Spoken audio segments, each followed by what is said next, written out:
arkadaşlar. Şu an biz mantar videosu çekeceğiz. Bu mantar videosunda çok değişik mantarlar var. Bakın bu mantar sakınlıkla yenilmemesi gerek, biliyorsunuz. Çünkü bu mantarlar çok zararlı olabilir.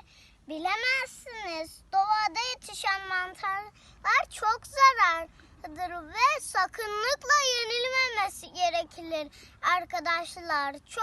Bu çok zararlıdır. Sakınlıkla yemeyin bu mantarları. Bay bay.